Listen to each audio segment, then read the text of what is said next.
Di 10K subscriber channel Novel Official, akan adakan giveaway untuk 3 orang pemenang. Jangan lupa untuk selalu komen dan like untuk setiap video. Bab 161. Pada saat ini, Solomon berkata semuanya. Tetap tenang. Tuan Jinghai juga sedang mempertimbangkan perkembangan dunia metafisika kita. Sebelumnya, semua orang terpencar. Tetapi sekarang kami mengatur, membentuk aliansi, dan memilih seorang pemimpin. Di masa depan, akan lebih mudah untuk menghadapi musuh. Ini juga hal yang baik. Adapun kategori yang tidak Anda kuasai, karena Anda harus memilih pemimpin, itu haruslah orang yang mahir dalam semua aspek pengobatan gunung dan kehidupan secara umum agar memenuhi persyaratan. Saat dia berbicara, beberapa orang dengan tegas menolak, tetapi beberapa orang mengambil keputusan. Bagaimanapun, pemenang bisa memenangkan hal yang sama seperti yang kalah. Jika mereka mendapat tempat pertama, mereka juga bisa menguasai seluruh dunia metafisika Nangwang. Anda tahu, metafisika lebih dari sekedar penelitian akademis. Di belakang metafisika adalah rantai industri besar, dan itu juga memungkinkan beberapa orang besar untuk menempel padanya. Godaan uang dan kekuasaan. Hanya sedikit orang yang bisa menolak. Beberapa orang tergerak saat itu juga. Tentu saja, Jinghai berdiri dan berkata, "Saya tidak memaksa Anda. Jika ada yang takut, Anda dapat mundur sekarang." Tapi di masa depan, dia tidak akan memiliki kesempatan untuk bergabung dengan aliansi metafisika di lingkaran Nangwang, dan dia akan langsung dikeluarkan. Semua orang ragu-ragu sejenak, meski risikonya tinggi. Peluangnya juga banyak. Setiap orang berpikir dalam hati. Namun itu adalah godaan besar untuk menjadi pemimpin. Dan tidak ada yang merasa buruk. Charlie duduk di kursi dan tidak berkata apa-apa. Ambisi Jinghai terlalu besar.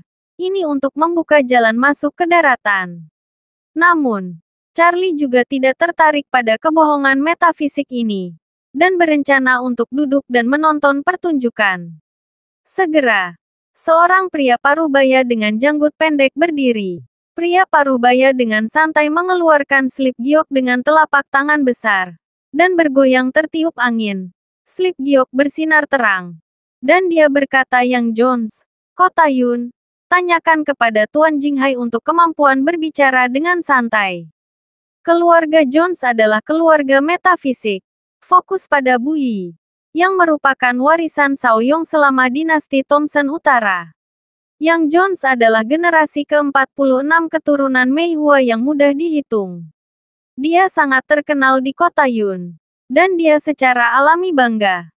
Tantangan pertama adalah Jinghai. Tidak apa-apa, ada ledakan tepuk tangan di lapangan. Yang Jones mengangkat dagunya dengan angkuh slip giok ini diturunkan dari dinasti Thompson Utara dan membantu banyak Master Bu Yi belajar Yi. Sedangkan untuk orang nomor 1 di daerah Nangwang, menurut saya keluarga Jones harus menempati urutan pertama. Jinghai juga berjalan ke pengadilan, mengangguk sedikit ke Yang Jones, dan tersenyum. Slip giok ini memang bagus, tapi itu tidak akan segera menjadi milikmu. Dia mengulurkan tangannya dan mengeluarkan dompet dari sakunya. Setelah melepaskannya, dia mengeluarkan kertas rune sepanjang 1 inci. Tetapi kertas rune ini juga memiliki kilau yang bersinar dengan rune cinnabar terukir di atasnya. Jimat emas Arhat. Ketika banyak orang melihat jimat emas ini, mereka tiba-tiba mengeluh. Warnia menjelaskan kepada Charlie Arhat Golden Talisman dibuat oleh 18 biksu yang melantunkan sutra selama 7 atau 49 hari. Disucikan dan dimurnikan. Dan termasuk dalam jimat anti kejahatan yang ganas. Charlie tersenyum kecil dan berkata, "Itu normal. Bukan hal yang baik." Mendengar apa yang dia katakan, semua orang mengalihkan pandangan mereka dan mengarahkan pandangan menjijikkan padanya. Jinghai juga memancarkan dingin. "Saya tidak memiliki keterampilan nyata. Tapi saya tidak membual." Semua orang tahu bahwa Arhat Talisman adalah harta karun yang langka. Tidak mudah untuk menemukan kelompok yang terdiri dari 18 beku yang ulung. Dan ketika dibuat, waktu dan tempatnya sesuai, tingkat kegagalan konsekrasi mencapai 90%. Dan yang di tangan Jinghai ini penuh dengan cahaya keemasan. Bisa dibilang sulit untuk ditemukan. Berhenti bicara omong kosong. Mari kita buka heksagram. Yang Jones menyalakan dingin. Lalu mencubit beberapa sidik jari di tangannya. Mengucapkan formula di mulut. Dan setelah beberapa saat, dia berkata, jamnya dimulai. Dan setelah 1/4 jam, angin dan petir akan datang dari barat. Jinghai tersenyum sedikit. Dan tanpa melihat gerakan apapun, dia berkata angin terbungkus guntur. Tepatnya, ini bukanlah angin, tapi guncangan yang disebabkan oleh terbukanya gunung. Dan ini adalah buatan manusia. Akan ada penjara. Yang Jones mengerutkan kening, menenangkan kepalanya dan berkata, tidak mungkin. Tidak ada yang ditampilkan di heksagram. Bab 162. Tuan Jinghai hanya tersenyum dan tidak menjawab. Semua orang penasaran dan menunggu dengan diam-diam. 1/4 jam berlalu dengan cepat. Dan Yang Jones menatap dengan gugup di udara dengan bingung. Tetapi pada saat ini, sebuah ledakan yang keras tiba-tiba datang dari barat. Dan kemudian embusan angin menyapu. Dan tanah bergetar sedikit. Solomon tersenyum dan mengeluarkan ponselnya. Dan berkata kabar berita yang baru saja saya terima. Di sisi Sishan, seseorang menambang batu. Yang menyebabkan gempa bumi 2.4. Polisi telah menangkapnya. Wajah Yang Jones menjadi abu-abu dan membeku di tempat. Dia hanya menghitung angin dan guntur. Tetapi Tuan Jinghai bahkan menghitung bahwa masalahnya adalah buatan manusia dan akan ada penjara. Dia mengangkat kepalanya. Tidak lagi arogansi yang dia miliki sekarang. Dan tersenyum malumer. Jinghai hebat. Jones yang kalah. Saya akan mundur dari perjamuan ini. Setelah berbicara, dia mengambil slip giok, berbalik dan pergi. Lambat, Solomon berteriak. Jones. Karena Anda berada di pengadilan, Anda harus mematuhi peraturan. Apa aturannya? Wajah Yang Jones cemberut. Sesuai aturan, pemenang berhak mengambil barangmu. Dan Anda harus mengakuinya di depan umum. Dan Anda akan menghormati Tuan Jinghai di masa depan. Omong kosong. Ini hanya perjamuan. Anda ingin merebut senjata ajaib saya. Dan Anda ingin saya menghormati orang lain. Hanya dengan bermimpi. Yang Jones tertawa terbahak-bahak. Karakternya panas. Bagaimana dia bisa bertoleransi mengalah pada orang lain? Jinghai mengangkat tangannya dan mengeluarkan rune lagi. Dia menggunakan jarinya untuk menggambar dan memanggilnya beberapa kali. Lalu berkata cepatlah sebagai hukum. Retak, di bawah semua mata. Slip giok Yang Jones tiba-tiba pecah menjadi 2 bagian dan jatuh ke tanah. Kamu, harta Yang Jones hancur. Dan dia ketakutan dan gemetar karena marah. Jinghai dengan bangga berkata jika kamu tidak mengikuti aturan, kita harus menghancurkannya. Jangan beri aku sampah seperti itu. Wajah Yang Jones pucat pasi seperti kematian. Dan dia tahu bahwa caranya melakukan sesuatu tidak sedikit berbeda dari Jinghai. Dia menghancurkan hartanya dalam 1 pukulan. Tetapi dia bahkan tidak memiliki kekuatan untuk melawan. Melirik slip giok di tanah. Yang Jones mengertakkan gigi dan berkata, akulah yang berpikiran rendah dan manusia yang lebih rendah. Setelah berbicara, dia bahkan tidak mengambil slip giok di tanah, dan pergi dengan wajah hitam. Dan melihat pemandangan ini, ekspresi semua orang yang hadir berubah. Jinghai tak terduga, orang-orang yang masih percaya diri barusan ragu-ragu. Tai Lai juga mengerutkan kening dan bertanya pada Guoming dengan suara rendah. Segera setelah itu, Tai Lai berdiri, melambaikan tangannya dengan getir, dan berkata, apa yang dapat saya lakukan untuk perjamuan yang membosankan ini? Selamat tinggal, semuanya. Setelah itu, dia membawa Guoming dan keluar. Tiba-tiba 4 orang kuat berbaju hitam melompat keluar dari kiri dan kanan. menghalangi jalan. Tai Lai dengan marah berkata, "Apa yang kamu lakukan? Pak Guoming, mengapa repot-repot pergi sekarang karena kamu ada di sini?" Jinghai melangkah maju dan tersenyum sedikit. "Perjamuanku bukanlah tempat di mana kamu ingin datang atau pergi sesuka kamu. Jika Anda ingin pergi sekarang, bukankah itu melanggar aturan?" Tai Lai mendengus dingin. "Saya bukan anggota metafisika Anda. Bukan urusan saya jika Anda sendiri yang memilih pemimpin." Jinghai mendengus dingin. "Jika Anda ingin pergi, Anda dapat menyelamatkan banyak hal dan menganggap saya layak untuk Anda hormati."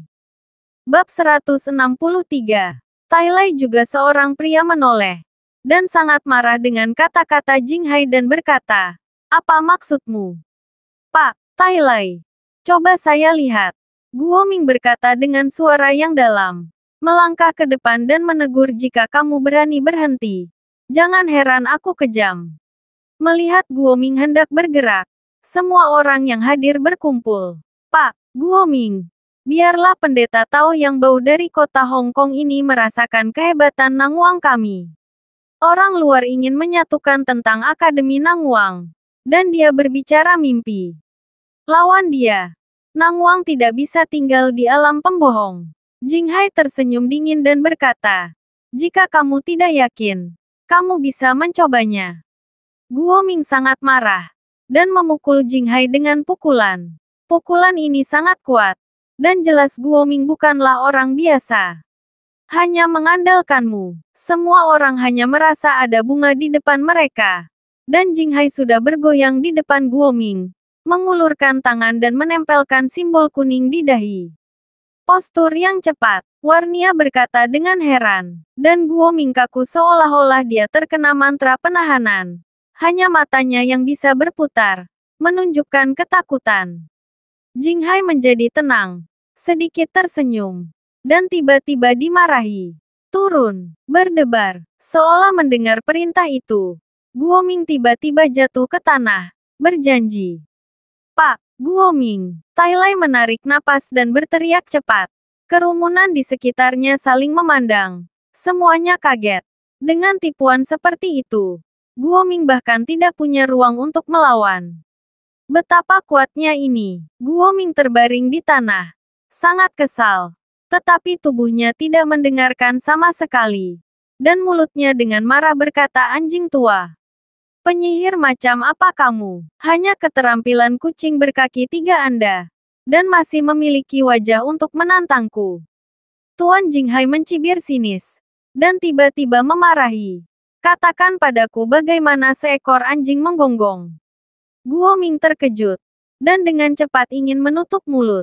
Tapi mulutnya tidak bisa menutup. Bahkan pita suaranya tidak bisa dikendalikan. Dan ada suara gonggongan kering dari mulut. Tai Lai kaget dan hampir terjatuh karena gemetar. Guoming telah berusia lebih dari 60 tahun. Tetapi sekarang terbaring di depan Tuan Jinghai seperti seekor anjing. Belajar bagaimana menggonggong secara samar-samar. Awalnya pemandangan itu lucu. Tapi ada ketenangan di dalamnya. Kerumunan itu menakutkan. Dan ada ketakutan di punggung mereka. Jinghai benar-benar mengalahkan 2 master berturut-turut dalam waktu kurang dari 10 menit. Seberapa kuatkah ini? Teknik boneka. Ini adalah teknik boneka Xiangqi yang telah lama hilang. Feng Weibao tertegun. Ekspresi terkejut. Setelah dia selesai berbicara, nafas dingin tiba-tiba terdengar di lapangan. Teknik boneka diturunkan dari Xiangqi. Ini pada awalnya adalah teknik rahasia yang diturunkan dari nenek moyang pengejar mayat. Tetapi sekarang telah hilang. Tanpa diduga, mereka bisa menyaksikannya dengan mata kepala sendiri. Ini cukup untuk menunjukkan bahwa Taoisme Jinghai tidak dapat diprediksi.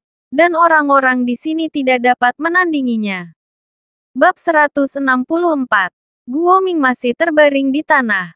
Wajahnya memerah karena malu. Tetapi dia tidak bisa mengendalikannya sama sekali. Dan dia bahkan ingin mati. Jinghai melambaikan tangannya. Dan Guoming tiba-tiba menjadi lembut dan jatuh langsung ke tanah. Sangat malu. "Apa? Tuan Guoming, apakah Anda yakin Solomon tertawa. Guoming mengertakkan gigi. Darah mengalir di antara giginya. Dan bergumam getir, aku diambil. Melihat Guoming menundukkan kepalanya untuk mengaku kalah. Seluruh halaman hening.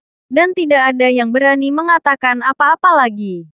Dan kemudian, Jinghai menoleh untuk melihat Charlie. Dan berkata, merampas harta karunku hari itu. Hari ini kamu melihat kekuatan gaibku. Apakah kamu berani menjadi sombong? Charlie mengangkat bahu dan berkata, hanya 2 pukulanmu. Apakah kamu menghitung? Warnia buru-buru meraih Charlie. Dan berkata dengan suara rendah. Sekarang mari kita bersikap lembut di sini. Jinghai memang memiliki beberapa keterampilan. Jangan kehilangan hidupmu karena martabat yang acuh tak acuh. Jinghai mencibir dan berkata, kamu masih muda dan bodoh. Aku bertanya kepadamu. Beraninya kamu membandingkan aku dengan dirimu sendiri.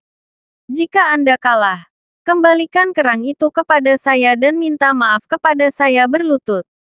Charlie tersenyum ringan dan berkata, persaingan. Apa yang membuatmu berpikir kamu layak dariku? Kulit semua orang tiba-tiba berubah. Dan anak ini berani berbicara di dunia yang liar. Dia tidak ingin hidup lagi. Di halaman yang tenang, ada keheningan yang mematikan. Warnia juga berdiri kaget. Begitu dia mengatakan ini, itu tidak bisa dilakukan dengan benar. Jinghai bahkan lebih marah. Dan berjalan di depan Charlie selangkah demi selangkah. Dan berkata, saya telah melihat banyak orang dalam hidup saya. Tetapi mereka tidak seperti Anda. Dengan sengaja memohon untuk mati. Charlie tersenyum dan berkata, siapa yang akan hidup dan mati belum tentu jelas. Jinghai memiliki niat membunuh. Dan ketika matanya dingin, dia ingin melakukannya.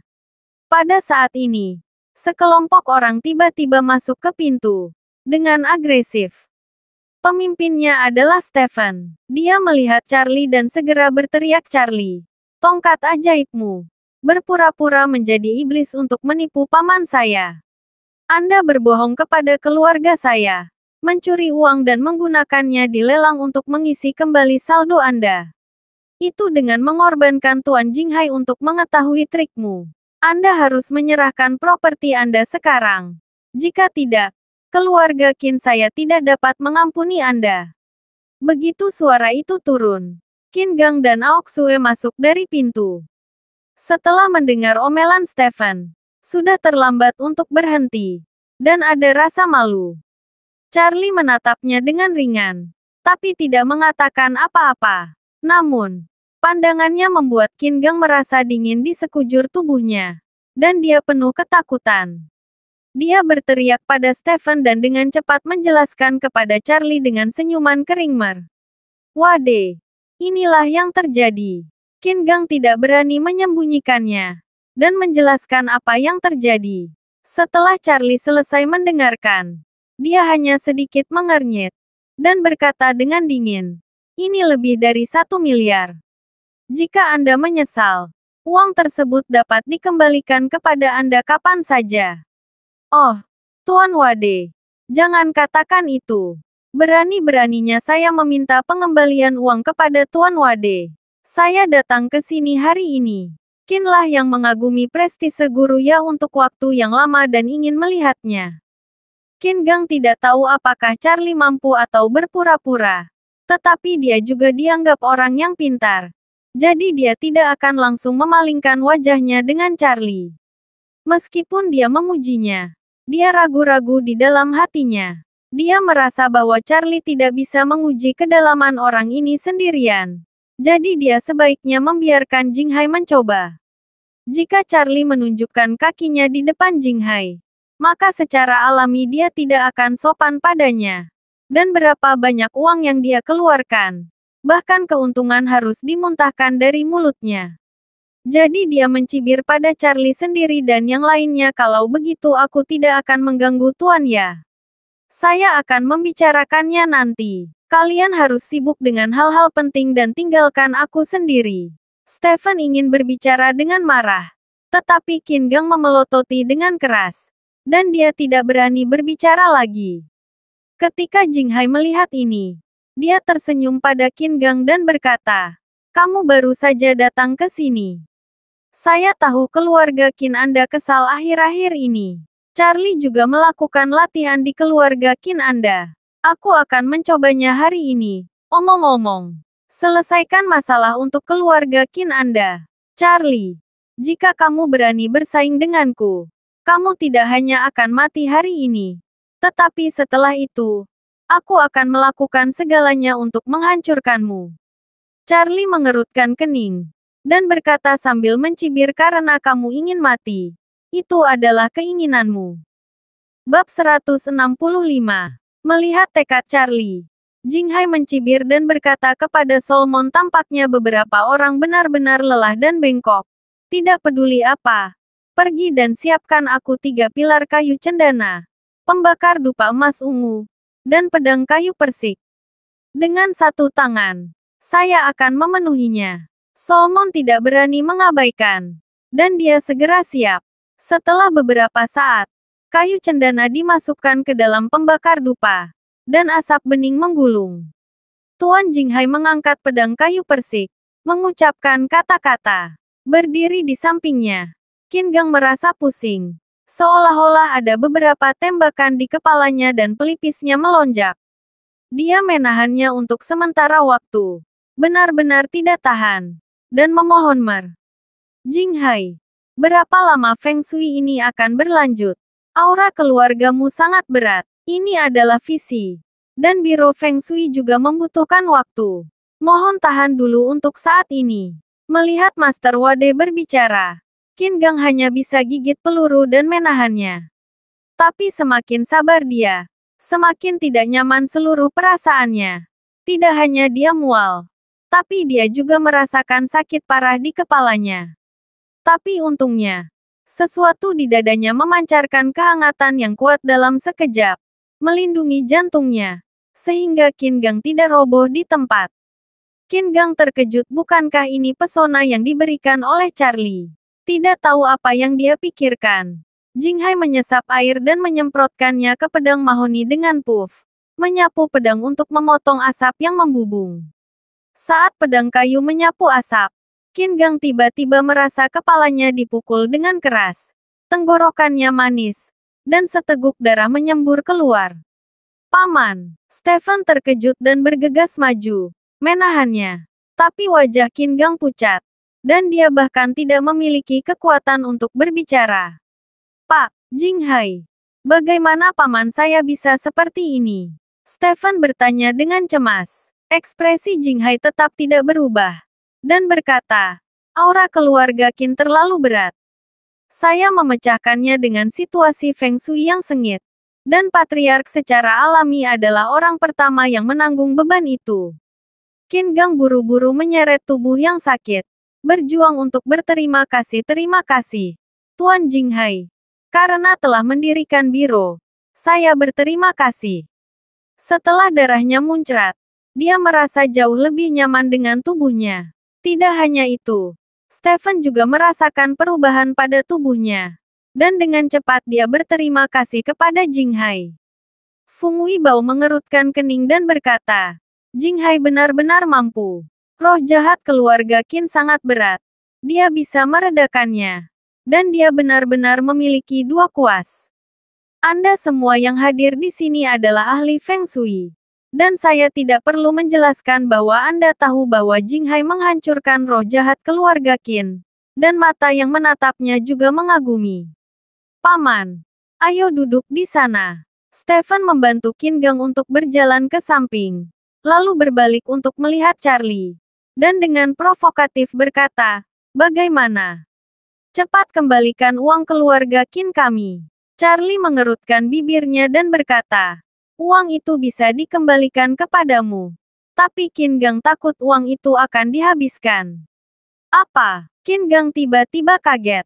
Charlie menatapnya dengan dingin dan berkata, "Lihat telapak tanganmu. Apakah ada garis merah?" Wajah Qin Gang jelek, dan dia dengan cepat mengangkat telapak tangannya, dan tertegun. Dia melihat garis merah samar di telapak tangannya. Garis merah ini dimulai dari garis kehidupan telapak tangan hingga ke lengan. Qin Gang terkejut, apa ini? Saya tidak memilikinya sebelumnya. Bab 166. Charlie berkata dengan dingin. Ini adalah garis hidupmu. Keluarga Qin begitu dikutuk sehingga Jinghai menggunakan hidupmu untuk menyelesaikannya. 3 hari kemudian, garis merah ini meluas ke siku Anda. Dan Anda akan mati. Gunakan kebajikan yang terkumpul dalam perbuatan baik hidup Anda untuk mengubah garis keluarga Qin dan melanjutkan.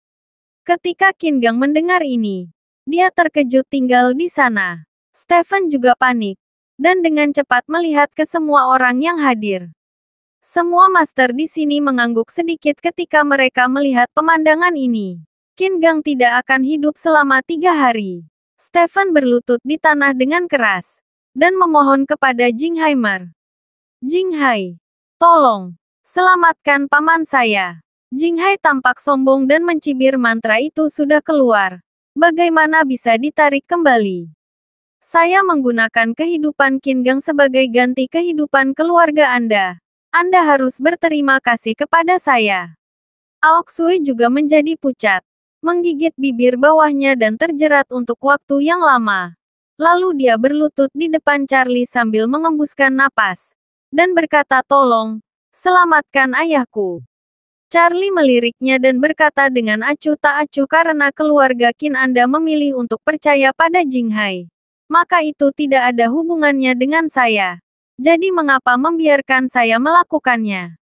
Mata Aok Sui memerah, dan dia mengertakkan gigi dan berkata, jika kamu bisa menyelamatkan ayahku, aku akan menjanjikan apapun yang kamu inginkan. Charlie tersenyum dan berkata, aku tidak tertarik. Qin Gang juga berlari mendekat, berlutut di depan Charlie, dan berteriak, Wade, saya dibutakan oleh lemak babi. Dan itu adalah Stephen, bintang yang menyedihkan, yang menyihir saya. Saat berbicara, Qin Gang menarik Stephen menjauh, dan menamparkan wajahnya dengan putus asa. Stephen mengelak lagi dan lagi. Aok Sui juga meraih kaki Charlie dan berteriak, tolong selamatkan ayahku. Charlie menghela napas dan berkata, oke, semuanya berdiri. Aku membuatmu takut sekarang. Tidak ada sama sekali. Untungnya, ayahmu memakai jimat yang menakutkan. Atau tidak ada waktu untuk melawan Stephen sekarang. Qin Gang tampak curiga, mengeluarkan jimat yang mengejutkan dari lengannya, dan berkata, apakah jimat ini berfungsi? Charlie mengangguk dan berkata, garis merah memudar dengan cepat. Dengan 2 trik Jinghai, masih jauh dari upaya untuk mematahkan jimatku. Qin Gang menatap lengannya, dan melihat bahwa garis merah telah banyak meredup dan secara bertahap memudar.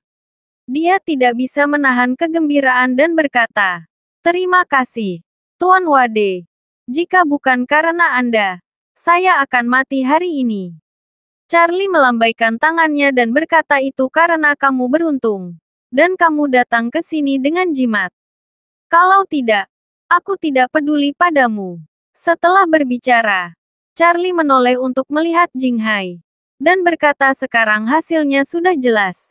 Tidakkah kamu mengaku kalah?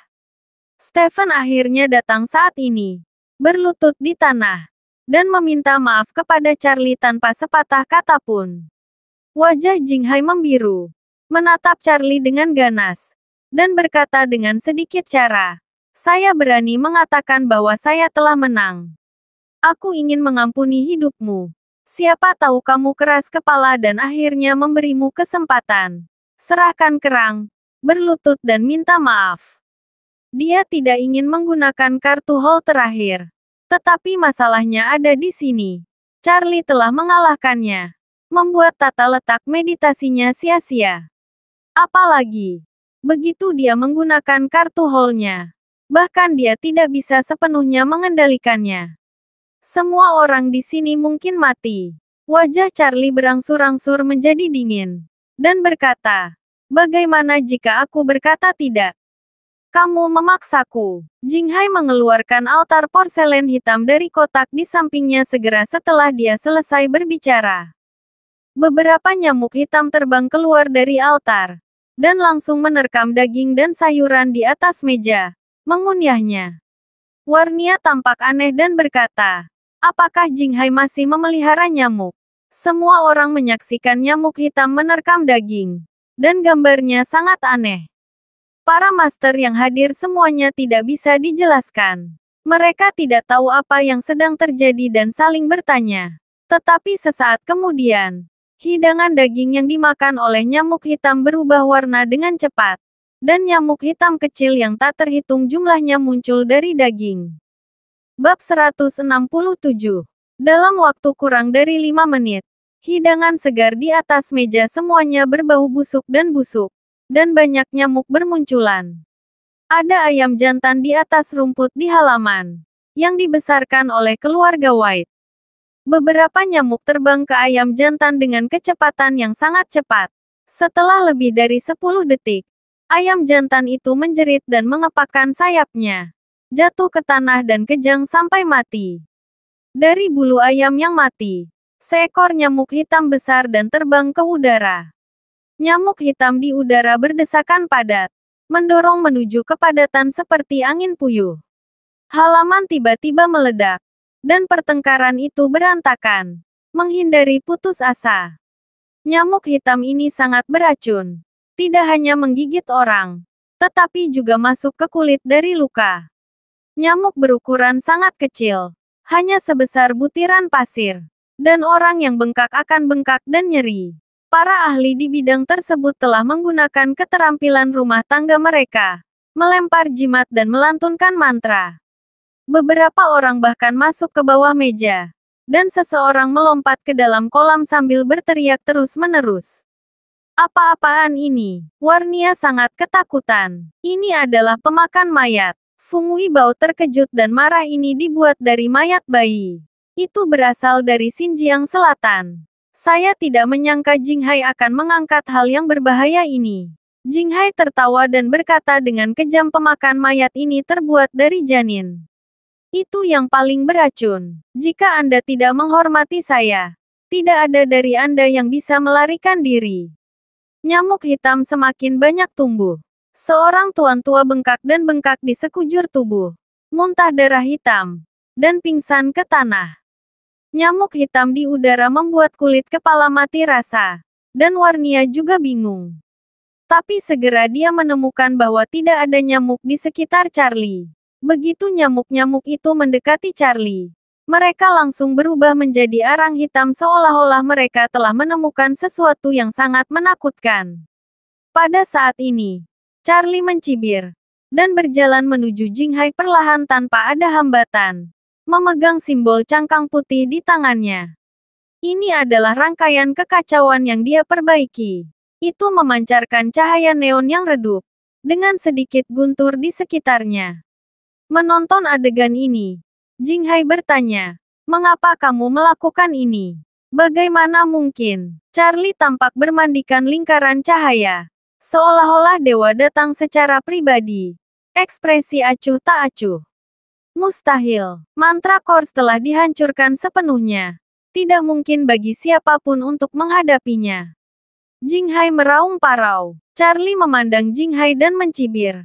"Aku berani mengatakan sia-sia. Hari ini, saya akan menunjukkan kepada Anda apa yang nyata. Kekuatan supernatural yang hebat."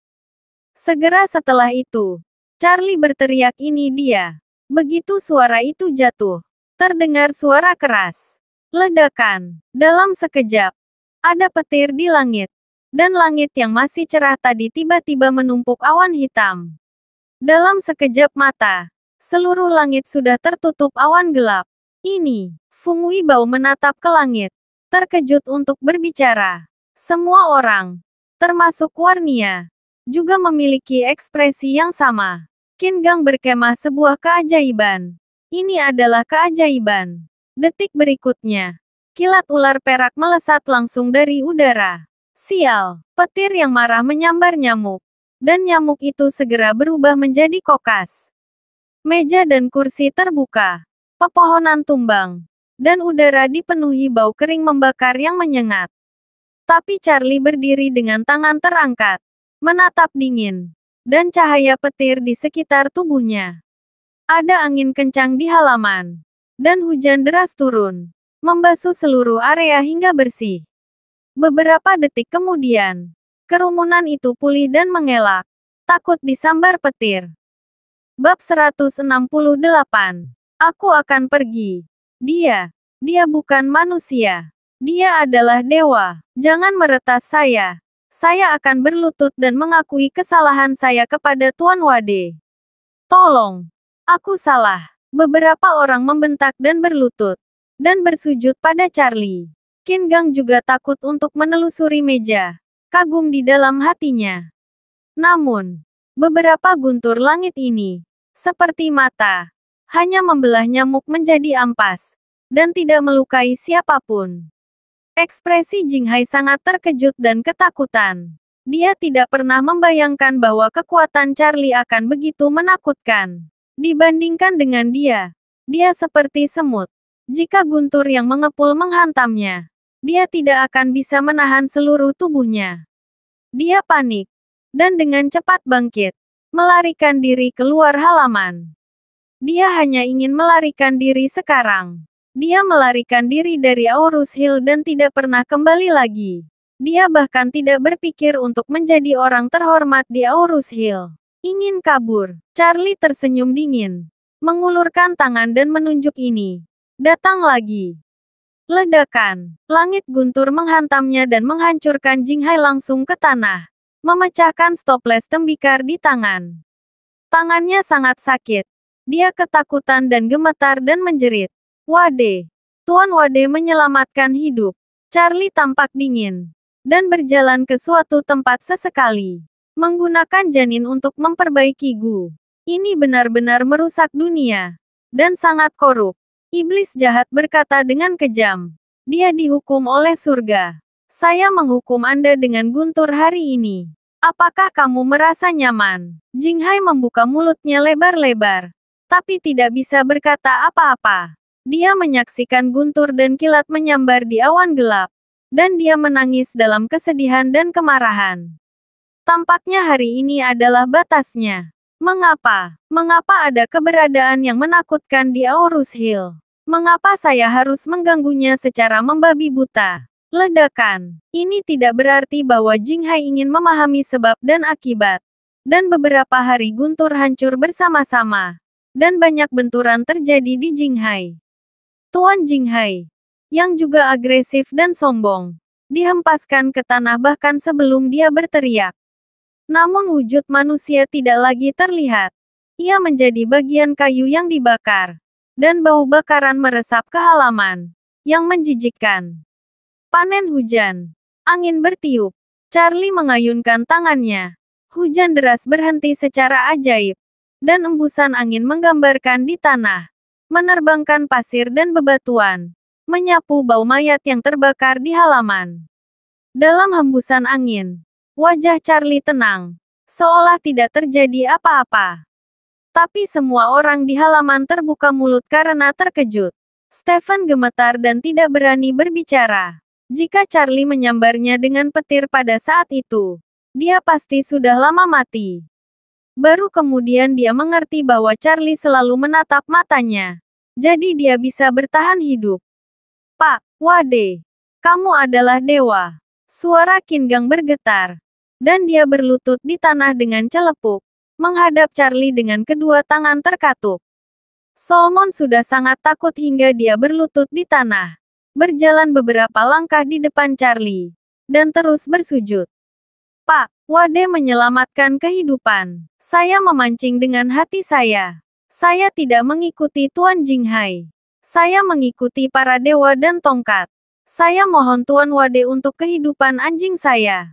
Saya bersedia menjadi banteng dan kuda untuk Tuan Wade. Charlie memandang dengan acuh tak acuh, dan berjalan melewati Solomon. Fung Wibao berkata dengan hormat, saya pikir yang mulia Nangwang mulai sekarang adalah Tuan Wade. Dari masa depan metafisika Nangwang, tolong beri perintah kepada Tuan Wade, dan saya akan mengikuti perintah Anda. Memerintahkan seluruh komunitas metafisik Nangwang. Baru saja semua orang berjuang sampai mati dan hidup. Tetapi sekarang tidak ada yang disetujui. Semuanya diyakinkan. Dan berteriak serempak. Pak Wade, tolong pesan Aurus Hill. Bab 169. Semua orang baru saja bertarung sampai mati. Tapi sekarang mereka semua ingin sekali membiarkan Charlie mengatur seluruh Aurus Hill. Bahkan seluruh area metafisika Nangwang. Dan tidak ada yang keberatan dengan Charlie. Mereka belum pernah melihat dewa seperti Charlie. Yang dapat menarik guntur surgawi dalam satu kata. Ini adalah alam metafisika. Kekuatan supernatural yang tidak berani mereka bayangkan. Melihat Jinghai yang tersambar petir di tanah, dia tahu bahwa kekuatan Charlie tak terduga. Membiarkan orang seperti itu mengatur semua orang. Tidak hanya semua orang diyakinkan, tetapi mereka juga berharap mendapatkan nasihat Charlie. Charlie sedikit mengernyit, dan berkata kepada semua orang, saya bukan anggota metafisika. Dan saya biasanya tidak belajar Feng Shui. Dan saya tidak tertarik pada metafisika. Di masa depan, biarkan Feng Weibao bertindak sebagai agen untukmu.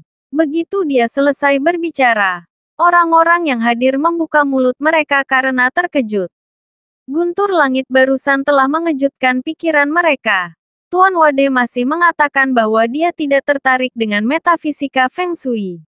Dan dia bukan orang dalam metafisika. Apakah ini hanya kepentingan sesaat orang lain? Hanya memanggil beberapa gemuruh langit untuk dimainkan. Pakaian, layanan modal, kerumunan itu diam. Dia melihat mereka. Yang lain menatapnya. Feng Weibao menatap Charlie ragu-ragu. Dan berkata dengan hormat. Merupakan suatu kehormatan untuk berbagi kekhawatiran untuk Tuan Wade. Mulai sekarang, saya ingin meminta Anda teman-teman untuk mengurus masalah ini. Saya akan mengurus masalah kecil sendirian. Dan kemudian datang untuk meminta nasihat dari Tuan Wade. Suasana yang bermartabat sangat rileks. Tai Lai, orang terkaya di Haicheng, segera berjalan dan berkata dengan suara hormat. Saya berterima kasih kepada Tuan Wade atas langkah ini dan ingin menawarkan cek senilai 80 juta untuk menunjukkan kekaguman saya. Guo Ming juga melangkah maju, merasa malu, dan berkata, terima kasih, Tuan Wade, karena telah menghilangkan kerugiannya. Mulai sekarang, Guo Ming akan mendengarkan setiap pengiriman dari pemimpin tertinggi Nangwang. Ingin mendengarkan. Ketika kerumunan melihat kedua pria itu melangkah maju untuk menembak kuda mereka. Mereka segera tidak mau ditinggalkan. Dan mereka menyanjung Charlie. Feng Weibao berkata perjamuan hari ini. Keluarga Putih mensponsori 150 juta. Awalnya bonus untuk setiap pemenang. Sekarang Tuan Wade adalah yang pertama. Bonus ini secara alami akan diberikan kepadanya. Solomon masih berlutut di tanah dan tidak berani bangun. Dahinya lepas. Dan dia buru-buru berkata Tuan Wade, penjahat tanpa mata, hampir melukai para pahlawan Nangwang. Dan mohon maafkan saya.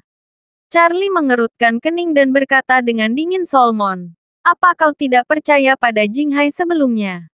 Solomon buru-buru membenturkan kepalanya dan berkata Wade, penjahat itu benar-benar dibutakan oleh Jinghai itu. Sekarang saya tahu bahwa dia tidak lebih dari serangga di depan Tuan Wade. Mulai sekarang, penjahat akan tetap membuka matanya dan menyembah Tuan Wade sepanjang hidupnya dengan hormat. Setelah itu, Solomon berkata lagi Wade, untuk mengungkapkan permintaan maaf batin penjahat, saya ingin memberikan villa lain kepada Ten Wade, setelah saya mengirim seseorang untuk membersihkan, saya akan memberikan kuncinya dan meminta Tuan Wade untuk memaafkan kejahatan saya. Villa, Charlie sedikit mengernyit. Untuk nilainya, sebuah villa bukanlah apa-apa. Namun, jika dia membelinya sendiri, pasti tidak pantas. Lagi pula, tidak ada cara menjelaskan sumber dana kepada istri. Tetapi jika seseorang ingin memberinya satu set, lalu mengapa dia harus sopan? Toh, saat ini keluarga masih tinggal di rumah tua. Dan sangat perlu perubahan ke lingkungan yang lebih baik. Adapun Solomon ini memang sedikit penuh kebencian. Tapi sepertinya dia memiliki sikap penyesalan yang dalam dan tidak bersalah atas kematian. Jadi Charlie mengangguk dan berkata, "Jika kamu tertarik, mari kita lakukan ini. Jika itu sampai ke tangan saya lagi di masa depan, saya tidak akan pandai berbicara." Bab 170. Solomon sangat gembira dan dengan cepat berlutut dan berterima kasih padanya. "Terima kasih Tuan Wade karena telah mengangkat tangan Anda. Penjahat harus merenungkannya dengan serius dan tidak akan pernah ada lagi lain kali." "Baik, segera." Dia melihat ke arah Qin Gang, yang penuh ketakutan. Dengan acuh tak acuh bertanya padanya Qin Gang, "Apakah keluargamu mengira Charlie menipu uangmu?" Qin Gang tiba-tiba melembutkan kakinya dan berlutut di tanah dengan keras, dan berkata dengan ngeri, "Aku tidak berani. Saya hanya bingung sejenak dan sedikit ragu tentang Tuan Wade. Sekarang saya benar-benar yakin bahwa Tuan Wade adalah ahli metafisika yang sesungguhnya. Saya mencari pengampunan." Setelah selesai berbicara, dia meraih Stephen yang ketakutan dan konyol, dan berteriak dengan marah, starting. Berlutut. Stephen sudah gemetar ketakutan. Dan Qin Gang berteriak. Langsung berlutut. Dan berkata dengan gemetar, "Wade. Saya salah Tuan Wade. Maafkan saya. Saya benar-benar tidak bermaksud meragukan Anda." Qin Gang menjabat tangannya dan memberinya mulut yang besar. Dan kemudian dia menamparkan satu sama lain dengan backhand. Menamparkan belasan kali berturut-turut. Menyebabkan pipi Stephen membengkak menjadi kepala babi. Stephen tidak berani bergerak. Dia berlutut di tanah dan menangis. Pada saat ini, dipukuli bukanlah apa-apa baginya. Dia paling takut Charlie akan langsung merekrut Jinghai yang mirip petir di langit dan menghancurkannya sampai mati. Wajah tampan Aok Sui di sebelahnya menjadi pucat karena ketakutan. Dia tidak pernah bermimpi bahwa Charlie akan menjadi master dengan kekuatan magis yang hebat. Awalnya, dia masih sedikit marah dengan Charlie di dalam hatinya, dan merasa bahwa dia harus mencari kesempatan untuk membalas dendam Charlie, seorang murid. Tetapi sekarang tampaknya pihak lain begitu kuat sehingga dia hanya bisa menyembah. Dia takut Charlie akan marah kepada adik laki-lakinya, Stephen. Jadi dia berlutut dan memohon, "Wade, adik laki-lakiku masih muda dan cuek. Mohon maafkan dia kali ini." Melihat bahwa ketiga keluarga Qin berlutut di depannya, Charlie berkata dengan tenang, "Adalah baik bahwa Anda memiliki sikap yang baik untuk mengakui kesalahan Anda. Jadi saya tidak akan menyebutkan ini untuk saat ini. Tetapi jika ada hal serupa di masa depan, jangan salahkan aku karena kejam." Begitu keluarga Qin mendengar kata-kata ini, keluarga itu buru-buru menundukkan kepala dan mengucapkan terima kasih seolah-olah mereka mendapatkan amnesti. Warnia berdiri di luar kerumunan, menyaksikan pemandangan ini di matanya, merasa bersemangat dan campur aduk. Sebelum hari ini, dia selalu berpikir bahwa Charlie hanya sedikit pandai dalam barang antik. Tetapi latar belakang dan latar belakang keluarganya biasa saja. Jadi dia bukan pria besar. Tanpa diduga, dia ternyata menyembunyikan kekuatannya. Adegan hari ini benar-benar mengejutkan Warnia untuk berbicara. Dia belum pernah melihat pemandangan seperti itu seumur hidupnya. Pada saat ini, Charlie mengambil langkah lebih tinggi, menatap orang-orang yang hadir, dan berkata dengan dingin, "Dengarkan aku." Begitu kata-kata ini keluar, semua orang segera menatap Charlie, menunjukkan rasa hormat penuh, dan tidak berani bersuara. Charlie melihat ke sekeliling kerumunan dan dengan tegas berteriak, "Dari pintu ini, tidak ada yang bisa menyebutkan apapun kepada dunia luar tentang masalah hari ini. Kalau tidak, aku akan membiarkan dia merasakan nasib Jinghai." Ekspresi semua orang tercengang. Dan tampaknya Tuan Wade tidak ingin mewariskan identitas dan kekuatannya. Dia benar-benar master yang sangat rendah hati. Berbeda dengan Jinghai yang terkenal, yang memiliki sedikit teknik kucing berkaki tiga. Dia akan pamer di depan umum di mana-mana. Dibandingkan dengan Tuan Wade, dia sama sekali tidak berharga. Lebih dari bersalah. Akibatnya, semua orang mengepalkan tangan dan membungkuk. Kami akan mengikuti instruksi Tuan Wade. Charlie mengangguk puas saat ini. Dan berkata, kalau begitu, kita akan pergi sekarang. Terima kasih sudah mendengarkan cerita novel Pesona Pujaan Hati. Sampai jumpa di novel selanjutnya.